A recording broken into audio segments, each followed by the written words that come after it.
Hello everyone. आज की video में हम देखेंगे कि ऐसे कौन कौन से इंजेक्शंस हैं जो ड्रिप के अंदर डॉक्टर्स के द्वारा लगाए जाते हैं। तो आज की वीडियो में हम उन इंजेक्शंस के बारे में डिस्कस करेंगे, एक एक करके इंजेक्शन के बारे में जानेंगे कि ऐसे कौन कौन से इंजेक्शन हैं। ठीक है, तो नॉर्मली आपको पता होगा कि जो आईवी फ्लूइड्स होते हैं, हमारी जो आईवी बोटल्स होती हैं, वो कॉमनली यूज्ड होने वाली कौन कौन सी है। अगर आपको नहीं पता है तो मैं आपको बता देता हूँ।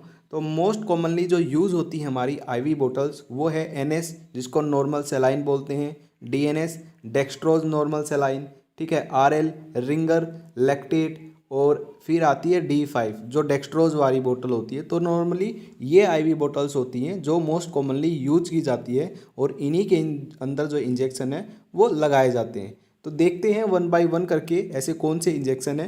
तो सबसे पहले खास बात जो आपको ध्यान रखनी है, जो हमारे आईवी फ्लूइड्स होते हैं वो इंट्रावेनस लगाए जाते हैं, यानी वेन्स के अंदर यानी कि नसों के अंदर लगाए जाते हैं। तो यहाँ पे हम इन बोटल्स के अंदर, इन ड्रिप्स के अंदर ऐसे ही इंजेक्शन मिलाएंगे जो कि आईवी लगाए जाते हैं। ठीक है, गलती से भी ऐसा इंजेक्शन ड्रिप के अंदर नहीं लगाया जाता है जो कि आईएम यानी कि इंट्रामस्कुलर लगाया जाता है। अगर गलती से आईएम इंट्रामस्कुलर इंजेक्शन ड्रिप के अंदर लगा दिया तो जो पेशेंट है उसकी मौत भी हो सकती है, तो बहुत ज़्यादा कॉम्प्लिकेशन हो जाती है। तो ये जो बात है ये आपको बड़ी ध्यान रखनी ज़रूरी है। ठीक है, केवल ऐसे इंजेक्शन लगाएंगे ड्रिप के अंदर जो आईवी हो यानी कि इंट्रावेनस हो। तो चलिए इंजेक्शन के बारे में बात करते हैं, ऐसे कौन कौन से इंजेक्शंस हैं। पहला जो इंजेक्शन है यानी जो कैटेगरी है वो है पेन किलर इंजेक्शंस, जो कि दर्द निवारक होते हैं, यानी कि जो दर्द को ठीक करते हैं वो इंजेक्शंस हैं। इसमें दो इंजेक्शन आते हैं। पहला इंजेक्शन है डिक्लोफेनिक इंजेक्शन और दूसरा है ट्रामाडोल इंजेक्शन। तो दो ऐसे इंजेक्शंस हैं जो पेन के लिए यूज किए जाते हैं और ड्रिप के अंदर मिला सकते हैं। ठीक है, जो डिक्लोफेनिक इंजेक्शन होता है इसकी जनरल प्रिपरेशन कभी भी ड्रिप के अंदर नहीं लगाई जाती है। इसकी एक अलग से प्रिपरेशन आती है, उसके अंदर AQ लिखा मिलेगा आपको। AQ का मतलब है एक्वा। तो एक्वा की जो प्रिपरेशन होती है डिक्लोफेनिक इंजेक्शन की वही लगाई जाती है, जो जनरल प्रिपरेशन है वो नहीं लगाई जाती है। ठीक है, दूसरा जो इंजेक्शन हमने पढ़ा है वो है ट्रामाडोल इंजेक्शन।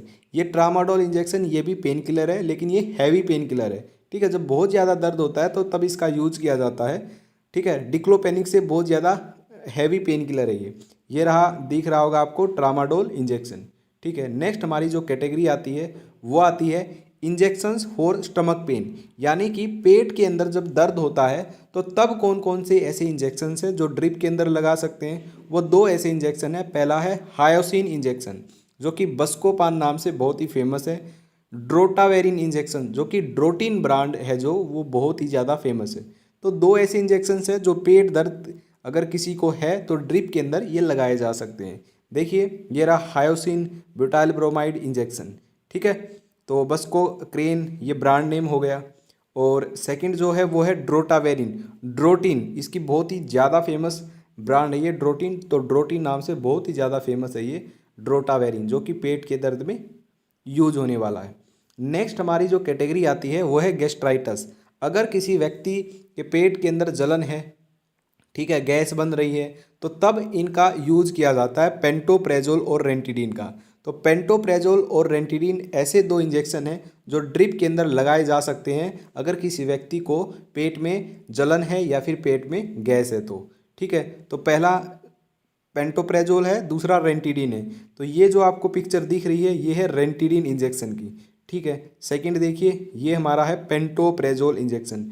तो गैस के लिए या फिर पेट में अगर जलन है तब इनका यूज किया जाता है और ये दोनों ही इंजेक्शन ड्रिप के अंदर लगा सकते हैं। लेकिन एक खास बात और, ठीक है, ये नहीं है कि ये दोनों इंजेक्शन आपस में मिक्स करके लगा दिए। कोई भी एक इंजेक्शन लगाना है, या तो पेंटोप्रेजोल लगाओ या फिर रेंटिडीन लगाओ। ठीक है, कोई भी एक इंजेक्शन ड्रिप के अंदर मिला सकते हैं। ठीक है, और नेक्स्ट हमारी जो कैटेगरी है वोमिटिंग। अगर किसी व्यक्ति को उल्टी आ रही है, ठीक है, तब इन इंजेक्शंस का यूज किया जाता है। तो उल्टी आने के दौरान ये ड्रिप के अंदर लगाए जा सकते हैं। पहला जो इंजेक्शन है वो ओंडेंस्टेरोन, ओंडेंस्टेरोन इंजेक्शन को हम ड्रिप के अंदर लगा सकते हैं। दूसरा है मीटोक्लोप्रोमाइड, मीटोक्लोप्रोमाइड भी यूज़ किया जाता है ड्रिप के अंदर। ये आपको पिक्चर दिख रही होगी यहाँ पे मीटोक्लोप्रोमाइड इंजेक्शन की। ठीक है, मेटल्यू नाम से ये ब्रांड नेम है। नेक्स्ट हमारी जो कैटेगरी है वो ब्रीदिंग रिलेटेड प्रॉब्लम। अगर किसी को सांस से रिलेटेड कोई दिक्कत है तो वहाँ पे एक बहुत ही फेमस इंजेक्शन है जो यूज किया जाता है और इसको ड्रिप में भी लगा सकते हैं, वो है डेरिफाइलिन इंजेक्शन। ठीक है, डेरिफाइलिन ये ब्रांड है, बहुत ही ज़्यादा फेमस ब्रांड है, ये आपको याद होनी चाहिए। इसके अंदर 2 साल्ट होते हैं, इटोफाइलिन और थियोफाइलिन, तो दोनों का कॉम्बिनेशन होता है और दोनों कॉम्बिनेशन को डेरिफाइलिन बोलते हैं। तो अगर किसी व्यक्ति को सांस की दिक्कत है तो भी जो डेरिफाइलिन इंजेक्शन है वो ड्रिप के अंदर लगाया जाता है उसको ठीक करने के लिए। नेक्स्ट हमारी जो कैटेगरी है वो डायरेटिक, जिसके अंदर आता है फ्यूरोसेमाइड। ये डायरेटिक का मतलब होता है कि डायरेटिक ऐसे वो होते हैं जो यूरिन की कंसंट्रेशन को यूरिन की अमाउंट को बढ़ा देते हैं। ठीक है, तो डायरेटिक के अंदर जो भी दवाइयाँ आएंगी, डायरेटिक का मतलब ही यही होता है कि ऐसी दवाइयाँ जो कि यूरिन की अमाउंट को इंक्रीज कर देंगी। ठीक है, उसमें जो एग्जाम्पल है वो है फ्यूरोसेमाइड इंजेक्शन, जो कि लेसिक्स नाम से बहुत ही ज़्यादा फेमस है। तो ये इंजेक्शन कब यूज किया जाएगा, इसको हम ड्रिप में लगा सकते हैं और कब यूज किया जाएगा, साथ साथ यूज भी बता देता हूँ। अगर किसी को किडनी से रिलेटेड कोई डिजीज़ है, ठीक है, तो किडनी से रिलेटेड कोई डिजीज़ है तो वहाँ पे यूज किया जाएगा। सेकंड इसका यूज है अगर किसी का जो बीपी है, ब्लड प्रेशर है, वो ज़्यादा हो गया है तो उसको कम करने के लिए भी फ्यूरोसेमाइड का यूज किया जाता है। ठीक है, तो ये इसके यूज हैं और ये ड्रिप के अंदर हम लगा सकते हैं। नेक्स्ट हमारा जो इंजेक्शन है वो है मल्टी विटामिन इंजेक्शन। जैसे ही मल्टी विटामिन इंजेक्शन, इसको MVI के नाम से जानते हैं। ठीक है, मोस्टली MVI के नाम से जाना जाता है, M से मल्टी, V से विटामिन, I से इंजेक्शन, तो MVI का इंजेक्शन बोला जाता है इसे। ठीक है, जहाँ भी आपको सुनने को मिलेगा ज़्यादातर MVI के नाम से आपको सुनने को मिलेगा। ठीक है, तो आपको पता होना चाहिए MVI का मतलब होता है मल्टी विटामिन इंजेक्शन। ये इंजेक्शन येलो कलर का होता है और जैसे ही ड्रिप के अंदर लगाया जाता है तो ड्रिप का जो कलर है वो भी येलो हो जाता है। ठीक है, तो वो मल्टी विटामिन इंजेक्शन लगाया जाता है और इसका यूज़ होता है अगर किसी को कमजोरी है या फिर किसी को भूख नहीं लग रही है तो तब इसका यूज़ किया जाता है, या फिर किसी को चक्कर आ रहे हैं तो तब ये ड्रिप में लगाया जाता है। ठीक है, नेक्स्ट हमारी जो कैटेगरी है, नेक्स्ट जो इंजेक्शन है वो आता है हमारा मिथाइल कोबालामीन इंजेक्शन। ये रेड कलर का इंजेक्शन होता है। ठीक है, जैसे ही ड्रिप के अंदर डालते हैं तो जो ड्रिप का कलर है वो लाल हो जाता है। ठीक है, ये हमारा होता है मिथाइल कोबालामीन इंजेक्शन। ये यूज किया जाता है मिथाइल कोबालामीन यानी कि विटामिन B12 का इंजेक्शन होता है ये, या फिर किसी के साथ भी विटामिन B12 प्लस कुछ विटामिन और ऐड होती है तो कम्बिनेशन में भी होता है। तो विटामिन का ही ये क्या होता है, इंजेक्शन होता है। अगर किसी व्यक्ति के हाथ या पाँव में नसों में दर्द हो जाता है या फिर खिंचाव हो जाता है नसों में, उसकी वजह से दर्द रहता है तो तब इसका यूज़ किया जाता है।